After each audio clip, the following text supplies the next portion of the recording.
Hey you guys, it's your girl Evie from Because Evie Said So, and we're going to be talking about Law and Order Organized Crime today. Season 1, Episode 4. I know you saw it, right? This was a good one. I mean, Elliott was kind of being unhinged in this one. You know what I'm saying? Like, this was great. The name of the title was The Stuff That Dreams Are Made Of. Let's go ahead and get right into it, right?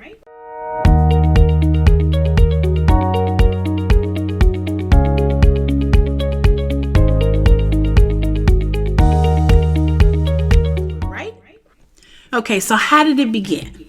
Well, the Wheatleys are celebrating Ritchie's birthday. They're at the house, and Benson joins a Stabler family gathering. We know that Ayanna Bell is investigating a crime, but how did it start? We see Elliott rewind about what happened. You know, they do the little rewind, tell you what happened thus far. And we know that he has lost his wife, Kathy. You know, he's got into a fight. He saved his son, Eli, from possibly getting killed. And he's beginning to solve crimes. We also know that from last time, Isaac was arrested. You remember Richard's henchman, Isaac? Yeah. Well, anyway, they picked him up. They figured out that his bullet was tied to two murders, Mr. Sinatra's murder and Jocelyn's murder that they had went to Virginia for. Remember? Okay. Well, we see Elliott wake up on the couch. He goes to work because he can't sleep. He goes over the footage of his wife and the bomb over and over and over again. Like, this is obsessive at this point, but he is bound and determined that he is going to find his wife's killer. You know, he's shaken, he's deeply disturbed, but he sees something. He sees something he didn't see before when he looks at that footage. And that's what good detectives do. They go over it and over and over it until they can piece it together.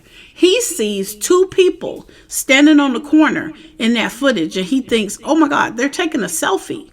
So Elliott calls his boss in the middle of the night, like it's really almost morning, and he tells them, I need that footage so I can find out, you know, who these guys are. Maybe they saw something. In the meantime, we see a FedEx truck, or not FedEx, a Delivery Express, because I don't want to say FedEx, a Delivery Express truck drops off a box in a residential neighborhood, and we see this little boy come to the door. And when I say little boy, I don't know, maybe he was 12, maybe 13. Excuse me, let me get a drink right quick. Some tea. Love it. Anyway, so we see this busy mom. She's trying to tell her son to get ready for school. It's 7 a.m. She's like, come on down and have some breakfast. He's not listening, of course. So she's like, look, I said come have some breakfast. Well, he's not listening. So she goes up the stairs. She tries to go in his room. There's stuff propped against the door. So she has to bust the door down. And she sees this boy on the ground convulsing, basically face down in his own vomit because he has OD'd on some drugs. Oh my God. Like, he's so young. You know what I'm saying? So cue the music. Dun, dun, dun, dun, dun. You know, with the new music they got. I kind of dig it. You know what I'm saying? But anyway, what happened? Well, we see Elliott talking to Isaac in the interrogation room. He wants him to admit that he killed his wife. Isaac is guilty of murdering, you know, Sinatra as well as Jocelyn. But is he really? So we see Sergeant Bell. She shows him his gun. She shows him his bullets and says these bullets match Jocelyn and Sinatra. The lawyer that he's got is this big time lawyer, Weiss, and the lawyer won't let him talk anymore. You know, he says, look, we'll see you in court. You got nothing. You know what I'm saying? And they like, okay. So back at the office, Sergeant Bell, she notices that he's still looking at his wife's case information. And she tells him, it's okay. You don't have to hide that from me. As long as you're concentrating on what we're doing now, you know, it's all good. It's all good. So the tech girl, she finds out that this particular package came from a business that's associated with, guess who? Richard Wheatley and his online pharmacy. Like, did we not see that coming? Okay. So anyway, they track it down to this pharmacy And they asked the guy some questions, the owner. He says he didn't sell any prescriptions. And the whiz kid, the little tech girl, goes into his system and says, yes, you did. You sold some Nardol to some people in the mail. You know, you need a visit in person to get a controlled substance. But she finds that out. So anyway, CSU is there when they arrive on scene because this boy is dead. His mother is so shaken up, and rightly so. I mean, her son is young. She had no idea. And like she said, I put parental controls on his TV. I put parental controls on his laptop. I didn't know I was going to have to block him from an online pharmacy. You know, and Elliott, he tells her, it's not your fault. This is not your fault. It's not your fault. Detective Duffy is there, and she's briefing them as to what happened.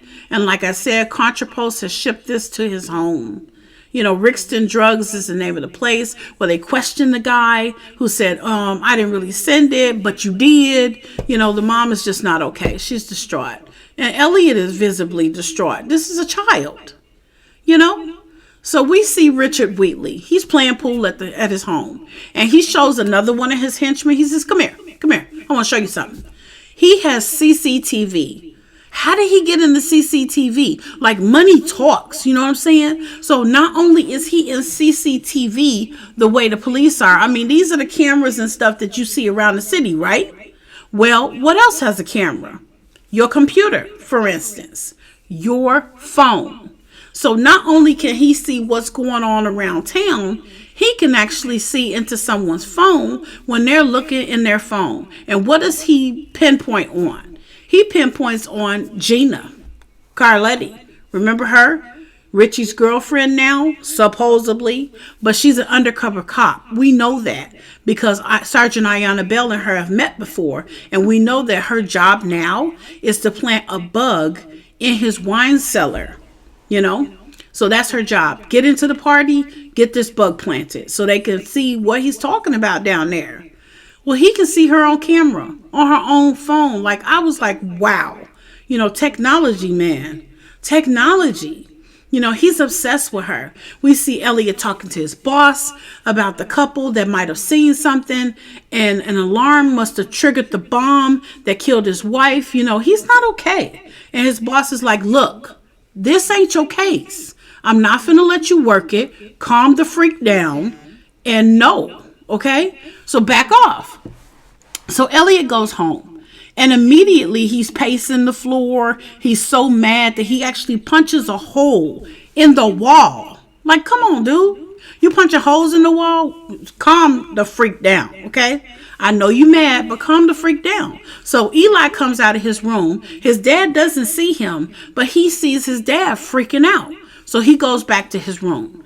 In the meantime, Isaac calls him because now Isaac, of course, is locked up. Like I told you before, he calls Elliott and he says he wants protection. He wants to talk. The crime scene was so messy that Isaac says, I don't mess up.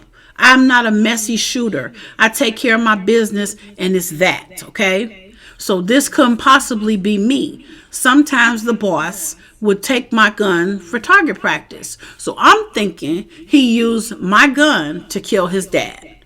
And he's like, but you got to protect me. Well, Sergeant Bell and Elliott, they're listening. So they're like, let him talk.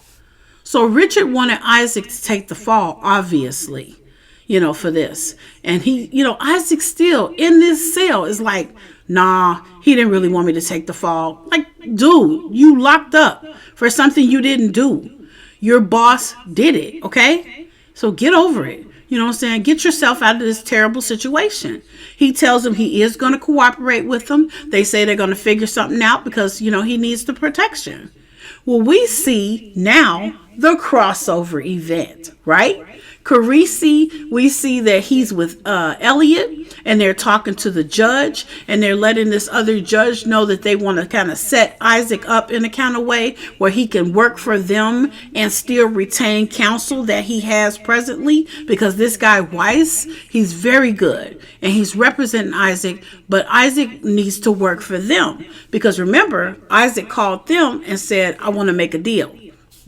Well, Elliott tells her about the overdose this morning of this 12 or 13-year-old boy because the judge is kind of hesitant to go with him and Carisi's plan. It's worked before in the system and it's not breaking the law. But it's kind of like going around the law inside the law. You know what I'm saying? It ain't shady. It's just business. But she doesn't really, she ain't attuned to it. So Elliott mentions, hey, these your grandkids in these pictures? That's great. But you know what happened this morning? A 13-year-old boy overdosed on a package that was delivered to him from an online pharmacy. And can you guess where that online pharmacy came from? Richard Wheatley. So now she's like, I guess she's going to go along with the plan because this boy has died. She grants them what they want. And we see Ayanna Bell with Gina. Remember Gina, the one we were talking about? They think that Richard is hip to her. She says that her battery on her phone has been draining a lot faster than normal. So she thinks that malware is on her phone. And that's a great possibility. I don't know if he tapped her phone or whatever, but he sure could see her face while she was doing her makeup. So Ayanna Bell, Sergeant, she tells her, look, you got to get this bug in this Faraday cage. We got to know what he's talking about. Here's the bug. Get it in there. It emits a high frequency sound that can actually get through the Faraday cage. So we fast forward to Isaac. He doesn't want to wear a wire. So they say they're going to do a workaround with him. And he tells the ADA that he is going to cooperate, like he said before. Eli and Elliott are now talking. We fast forward to them. They're walking out of the apartment building that they're in. And Eli, like typical teenagers, has his head in his phone. So he's looking down. His dad's trying to talk to him. He's not listening. So Elliott snatches the phone right up out of his hand. And he's like, Dad, what are you doing? And he's like, you're not listening to me. So he's like, man, it's hard being a teenager around you. All I'm doing is trying to post some stuff to Instagram. So, Elliott gets dizzy when he starts getting in the car, probably because he's not sleeping or eating properly. And then he gives Eli back his phone. And he's like, look, can you look up some photos on Instagram at this particular park on this particular day? And he's like, why? And he's like, don't why me, just do it. Okay? Why do kids just keep asking why? If you tell them to do something, just do it. You know what I'm saying? You don't need a whole conversation about it. Anyway, stay focused. So Elliott's not paying attention to traffic because Eli is quick. He didn't pulled up these pictures and now Elliott is looking at him. He's pulled out into traffic, but he's stopped and he's not going anywhere. So he's blocking people that need to go. So Eli's like, Dad, you gotta move. So when he pulls off so quickly that there's a cyclist in front of him, on a man on a bicycle. So in order to swerve from hitting the man on the bicycle, he swerves from that and he ends up crashing into another car. Okay? What are you doing? You know what I'm saying? What are you doing? So next we see Kathleen, his daughter, meeting with Olivia in the restaurant, and she tells Olivia that Eli and Elliott, they're okay, they're not hurt, but Elliott is not okay. And she begs her, look, we want to have an intervention with all of us being there, all 5 kids. We need you there. He's having nightmares. He's jumpy. He's upset. And Olivia says, yeah, I think he has PTSD. And she says, I think so too. I've told Dad to get help. I've told Dad to get medication. He just won't do it. Can you help us? So I guess Olivia reluctantly agrees that she will participate in this intervention. I mean, Kathleen is pleading with her at this time. So then we fast forward to Gina and Ritchie. They arrive at Dad's house. It's his 30th birthday. They're going to be celebrating. So she introduces herself to Richard, to Angela, and to Pilar, Richard's new wife. They dine on good food. They have fun with the family. And they toast to Ritchie at his 30th birthday. Angela kind of cuts in because Richard is drunk at this point. And he's saying dumb stuff in his toast to his son. So Angela cuts in and toasts to her son being clever and kind and handsome. And he looks at Gina. She's worked up. But Angela's only worked up because her other son was murdered. She doesn't have any answers. So now Ritchie is her only son. So she's worried about him. The family's there. They're talking to Gina, Dana, Ritchie's sister, Angela's daughter, Richard's daughter. is asking Gina questions about, do you have any other things you want to do in life? And, Ritchie's like, cut it out. And Gina's like, I'm okay. I'm good. So it's tense, y'all. It's tense at the table. Richard tells her she has many talents that she could be doing. And he kind of looks at Gina suspect. You know what I'm saying? Like, he kind of looks at her inappropriately, which makes Ritchie want to get up and leave the table. So he does. At his own birthday party.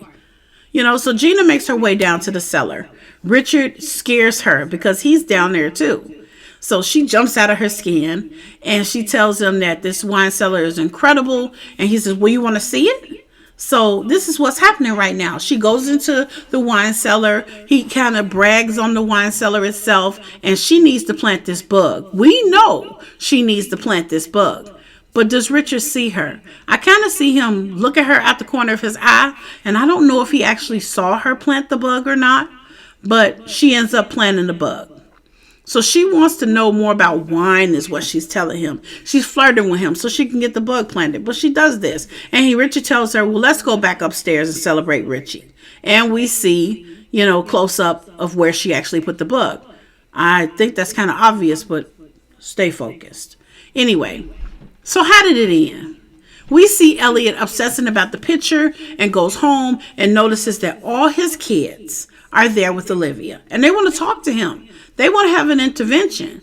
All 5 of his kids are there. Olivia's like, look, you're not well. We need to talk to you. You're not sleeping. You're not eating. You're spazzing out. You're dizzy, Dad. You need to slow down. You need to get some help.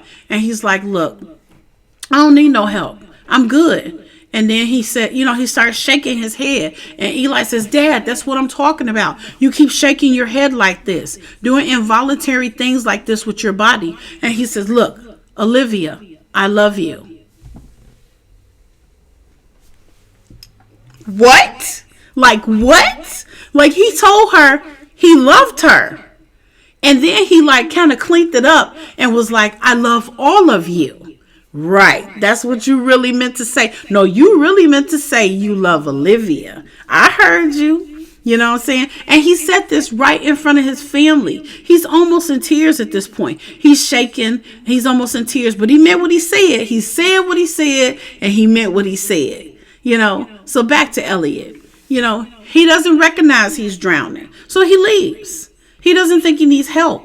You know what I'm saying? So the kids are devastated, of course. They're looking like... Olivia's looking like, oh my God. So he leaves and he drives off. Now, where does he go? That's interesting. He goes to Angela Wheatley's house to talk to her. Remember, that's Richard's ex-wife. That's the guy that he thinks killed his wife.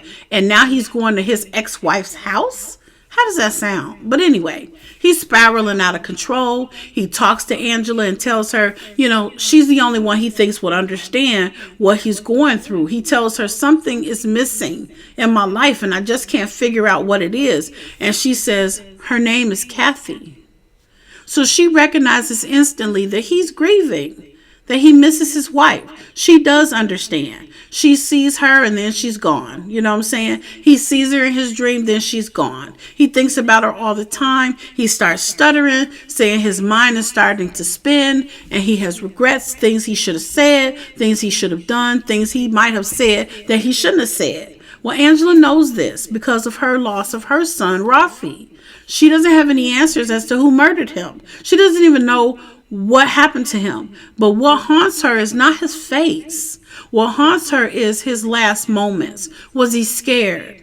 His terror haunts her to this day. So this is a very tense scene. And I thought they did a very good job in this scene identifying with each other. I mean, the actors, Chris Maloney and Tamara Taylor, they did a great job in this particular scene, I believe.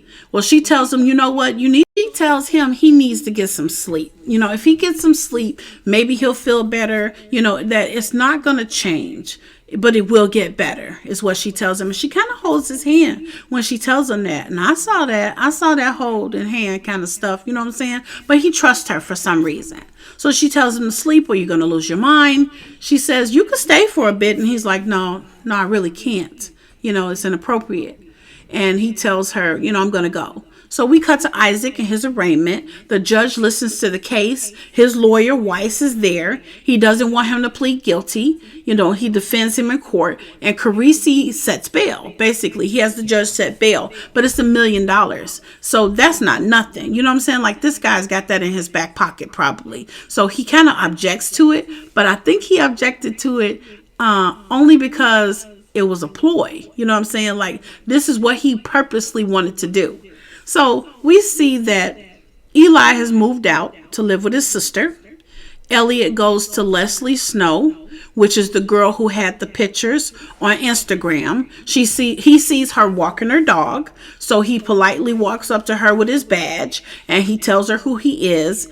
And then he asked, does she still have the pictures? And she says, yeah, we were running to catch the train. I remember it was raining. I'm so sorry about the woman that was blown up. I hope that you get her. And he says, well, can you get the photos to me? She says, yeah, give me an email address and I'll get them to you. Well, Elliott goes home to an empty house and decides, after looking around and stuff at Eli's room, he decides to do some late night boxing. So, he's doing some boxing on his punching bag. And, he goes and has some food because he's got nothing like in the refrigerator. I don't even know what he was eating on, you know what I'm saying? But he was just snacking. So at this time, he calls Olivia Benson and he leaves her a message. He calls Liv because he wants to talk to her. And he's like, I called you before. So obviously, he been calling her, sending mixed messages like, do you want my help or not? You know what I'm saying? So he finally lays down. He gets a text. He goes to the computer and looks at the photos. And he sees in the background a person that he recognizes, obviously, because he's taken aback. Well, the person that he sees was Sasha Linsky. He saw Sasha Linsky in the window, So he calls Olivia right away. Olivia wakes up. She sees his Stabler, because she's got it programmed to her phone as Stabler, but she doesn't answer. She goes back to sleep. She kind of thinks about it and then she's like, oh my God. And she goes back to sleep. Well, on the message, he leaves her a message. He says, look, Sasha Linsky is the guy that actually killed Kathy. I knew it. But why? He knew it was Kathy. So I wasn't the target. Kathy was. But why was Kathy the target? You know what I'm saying? Why would anyone want to kill Kathy is what he's saying on this message to Olivia. This is good, y'all. Like, this is good. It's getting good. We're getting to the point. We're going to find Kathy's killer. I really do believe soon. But how is that tied into Richard? You know what I'm saying? I guess we'll find out. I hope you guys love the content today. I love you guys. I'm so grateful that you keep coming back in order to watch me and to talk about Law and Order, something that we love. Law and Order SVU, and now Law and Order Criminal Intent. You know what I'm saying? I mean, organized crime. We had criminal intent before. This is Law and Order Organized Crime. Oh my God, I'm so excited. I'm saying things. But anyway, I love you guys. I hope you guys will go ahead and like. I hope you would comment. I hope you guys would share. Go ahead and subscribe. Hit that notification bell so you know when your girl is coming back to you. I love you guys so much. Until next time, keep on loving Law and Order. Stay safe. Mask up. Do what's necessary. Get vaccinated. I love you guys. Bye-bye.